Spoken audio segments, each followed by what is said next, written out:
Yogi clan, what's up, y'all? It's the day after 4th of July. I am off of work today, so I am just chillaxing today, enjoying some day. I gotta go up and see a fella. It's a fella at a tattoo shop. Apparently he got some work done at a local shop here in Concord. He was not happy with it. My wife and a couple kids went by the tattoo shop because a couple kids wanted to get some piercings. They're all over the age 18. One wanted to get one in the cartilage on her ear, and two wanted to get their noses pierced. So Mama ran them up to the tattoo shop to get some piercings done. And while she was there, who met a fella, rides a motorcycle. So Mama Yogi gave a plug for Yogi Cycle Service. Thank you, Mama. So I'm heading up there now so I can go meet him and drop him off some business cards. And oh, I forgot to strap my saddlebag. Oh, I need to do that.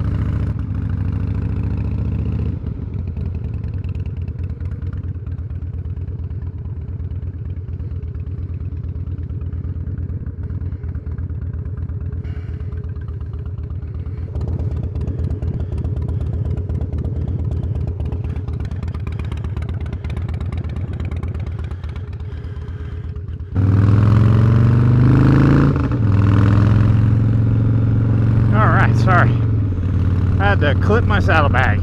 Now we're clipped back, good to go. So anyways, Mama gave a plug for Yogi Cycle Service. Said, hey, my husband can probably fix that bike for you. And he said, that's awesome, what's his name? And gave him some information and said, hey, have him call me. Tell him to drop off some business cards, I'll advertise for him, you know. I'm all about supporting the man who's trying to do it on his own. He goes, because that's what we're trying to do here at the tattoo shop, so I'm all about that. So I called him up. He's like, hey man, come on up. Well, I was supposed to go visit him like 2 Saturdays ago and didn't have a chance. So I'm going to quick do that today and hope that they're open. So, what do I want to talk about today?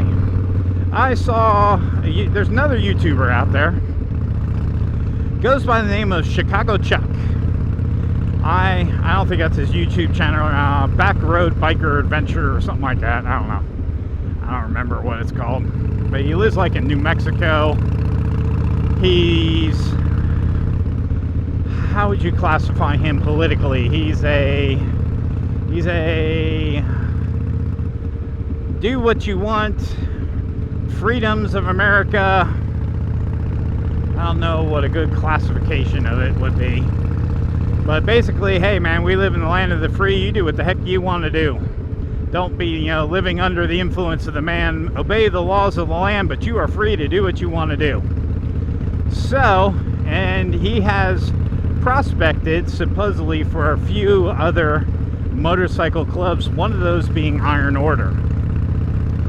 And he didn't make it through the Iron Order process. I guess he just decided, hey, this is not for me. I don't like it. I don't want to be part of a motorcycle club. I want to be a lone wolf. So for a long time, he's preached about being a lone wolf and do what you want to do and screw all this and screw all that. And well, now he's recently turned the tables again. Said, you know what? I'm going to start my own MC, and I'm not asking permission from no one because I live in America, gosh darn it. And I'm going to do what the heck I want to do. I'm not asking nobody for nothing.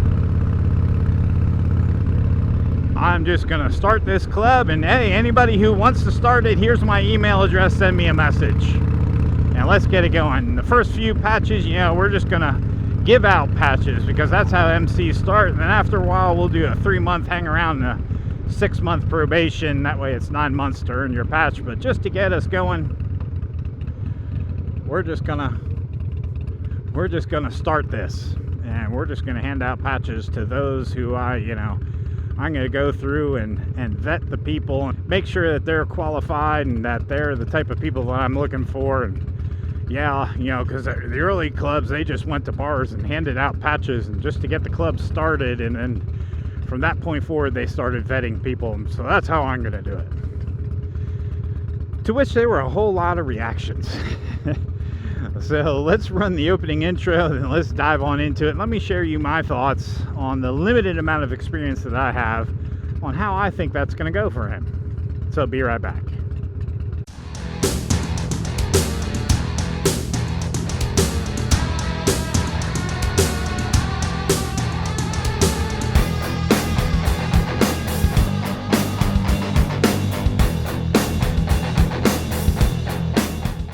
Alright, Yogi Clan, welcome back.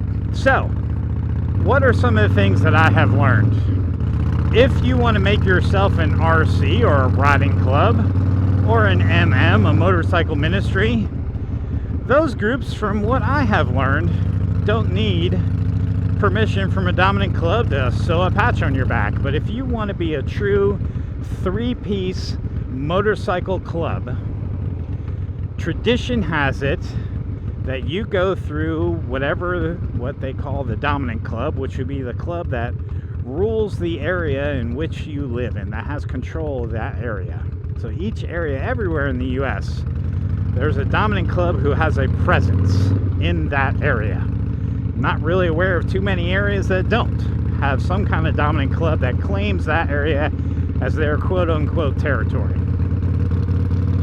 And as a result, if you decide, hey, I want to sew a three-piece patch, that means a top rocker, a center rocker, and a center patch and a bottom rocker with an MC cube or MC or however you want to put it together, but basically a three-piece patch and somewhere some item saying MC for motorcycle club, you are supposed to go through the area or the dominant club, the 1% club, who has control of that area you want to establish a presence in and get permission. And let me tell you from experience, that's not a pick up the phone, call a dude and go, hey, can I start this? And then him go, sure, go for it. That doesn't happen. That's not the way it works. You got to put in work. You got to put in time. You got to put in effort. You got to show that you're worthy of wearing that motorcycle club patch. Now, why? Why is that? Because motorcycle clubs go back a long way. And there's a history of tradition that goes behind it. And those clubs, the big boys, the big brothers, are the ones, the way I explain it to some of our prospects, it's like this. I can ride my motorcycle all day long, just like this. I have a t-shirt on now, I'm not wearing my vest. I can ride it all day long, nobody's gonna mess with me. But when I decide to put on a vest with an MC patch in it, it's kind of like going to your neighborhood swimming pool. When you go to the neighborhood swimming pool, on the outside of the gate, there's a list of pool rules. And who enforces those rules? The person who enforces that's the lifeguard. Now you have the choice. You can either swim in that pool or not swim in that pool. That choice is up to you. But if you choose to swim in that pool, then you need to follow the list of pool rules. And the person that's there is the lifeguard who's going to enforce those rules. And you need to do what they say, or they are going to remove you from the pool and tell you to go elsewhere to swim. Go to your local creek. Go to, say that house right there has a pool behind it. Go swim there.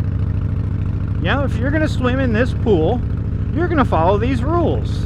And these are the rules of the pool, and those lifeguards are going to enforce them. It's the same thing with the motorcycle club community. If you want to be in a club, then here's the list of rules. Here's the list of traditions. One of those is getting permission to fly your vest and wear a patch that says MC or motorcycle club. If you choose not to follow that, then you can do whatever heck you want to do. Form a RC, a riding club, form an MM, a motorcycle ministry.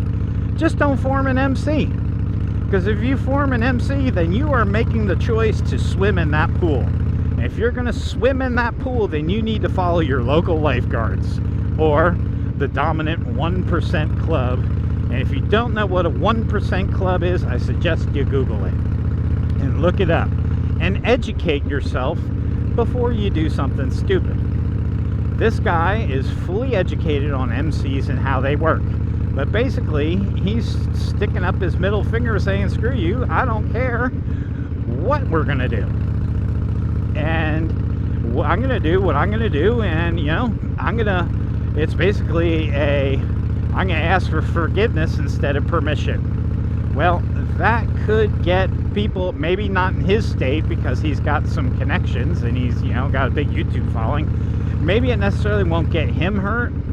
Well, what if somebody in New York says, hey, I want to put on this patch? And the dominant club of New York says, oh, no, you're not. You didn't get permission. And they say, screw you, I don't need permission. Well, they're going to get an education, more than likely. Hopefully it's not a bad one. Hopefully it's just well, you take that cut off or we'll take it off of you. And then they'll be given the option of taking that cut off, rolling it up, sticking it in their saddlebag and going home their happy way, never to wear the cut again. Or they say, screw you, in which case that 1% club will physically remove it off them. Now, what kind of shape and condition that person is in after they've removed the cut, I don't know. It probably depends upon what club you pissed off, or what person in that club you pissed off, and what your attitude was like it when you pissed them off. Were you cool about it? Were you cool, or were you a prick and said, no, screw you, I'm going to do what the heck I want to do? Which is kind of the way this Chicago Chuck is being. So, a lot of people in the comments are like, well, this is going to be interesting. Let me grab a box of popcorn and sit back and see what happens here. To which I like that comment. It's kind of like that gift where you see where you see Michael Jackson in a movie theater, you know, throwing popcorn in his mouth. That's kind of the way I'm looking at this. I'm interested to see what happens. So I don't know if Chicago Chuck is going to get gut checked. I don't know if his people are going to get gut checked, but I have a feeling at some point in time it's going to cause a problem, because there are other clubs out there who have not asked the dominant club for permission. Now, who would that be? One of the big culprits is Iron Order. They have not asked for permission from their dominant club. I'll start both. They are known to have police within their ranks. That's the alleged rumors, that they have police, so because they have police, they feel that they don't need to ask for permission. I don't know that for a fact. That's just the rumor that I hear. I have never explored Iron Order enough to really make a determination on whether that is truth or fiction, but from what I understand, it's pretty much truth. They do have police in their ranks. They admit to having police in their ranks, and therefore, they're not going to ask anybody to do what they want to do. So, how is that club perceived in the 1% world and among its support clubs? Let me tell you, not very good. They are not respected, they are not liked, and it has led to some confrontations around different parts of this country. You know, Florida being a big one, where a 1% club, one of its members was shot by a member of Iron Order who was knowingly in a bar that's frequented by that dominant club, and he went in there. I don't know if he went in there on purpose to pick a fight, but he went to a bar that he knew that was frequented by that dominant club, and he started a fight, and the dominant club member got shot and died, and as far as I know, that guy has not been prosecuted yet because they labeled it self-defense. And that has been the scene that's happened in a couple different areas within the U.S., within that club, and not just the Florida dominant club, but other dominant clubs. So it's not just one, it's been a couple. A dominant club that's located in California. But it didn't happen in California. It was up, I don't know if it was Utah. I don't remember exactly where it was. Somewhere in the Midwest. Northern Midwest. A dominant club member was shot by an Iron Order member, and he was not prosecuted. And the dominant club member did not start the fight. So, that club is not very well respected, and now I do know that in this local area here, I think there is a you leave me alone, we'll leave you alone type attitude, but I don't want to speak for my dominant club in this area because I'm not fully sure on what their attitude is. Sewing on a patch that has an MC cube on it, you know you are, and Chicago Chuck admitted it. He's like, I don't know what's going to happen. He's like, but I'm going to do it because I live in the land of the free, and I'm going to exercise my liberty for a free right of free speech to do what I want to do and proceed how I want to proceed. And anybody who wants to come and do it with me, you're more than welcome.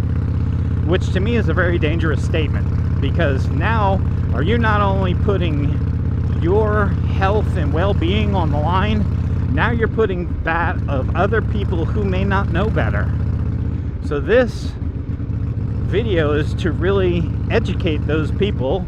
I doubt any of them are going to watch it, but if one person does and says, and it makes them rethink and second guess their decision to join that particular club, then hey, this video is worth it. And it's not there to say don't start an MC. I'm not saying that either. I'm saying if you're going to do it the right way.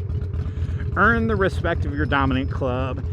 Go to where they hang out, get to know them, but have a darn good valid reason of why to start an MC. Don't just go, I want to do it. Because what they're going to tell you is there are so many good MCs out there, find one and join it. Do it the right way. Learn about MC traditions, learn about MC protocols, and how do you do that?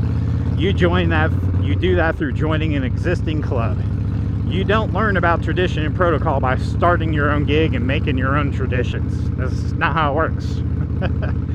You learn by joining an existing established club and learning what true MC tradition and protocol is. That's how you do it. You don't just sew your own stuff on and do your own thing. You know, if I wanted to be a Marine, then I'm going to join the Marines. I'm not going to create my own Marine club. I'm going to join the Marines, and I'm going to learn about the tradition of how the Marines were founded, why they do what they do, why they are taught the things they are taught, and how to proceed, and all the tradition that comes with being a Marine. I'm going to get that by being a Marine. Or I'm going to be a Green Beret by learning all the traditions. I mean, you don't just become a Green Beret. You don't just go, hey, sign me up. No. You put in the work. You earn your Green Beret. You're not just given a Green Beret, you earn it. Same thing with motorcycle clubs. How do you get your patch? You don't buy it and sew it on, you earn it. And you earn it through work, because there are many men who went before you who have died for their patch. They've, for one form or another. They earned their patch. They put in the work to get their patch. They prospected to get their patch. So there's my advice for the day. There is my rebuttal to his YouTube page. But just be careful. If you're thinking of starting an MC, do some searching, do some learning before you just go sew something on and come to regret it. God bless Yogi Clan. Have a wonderful weekend. I'll talk to you later. Peace.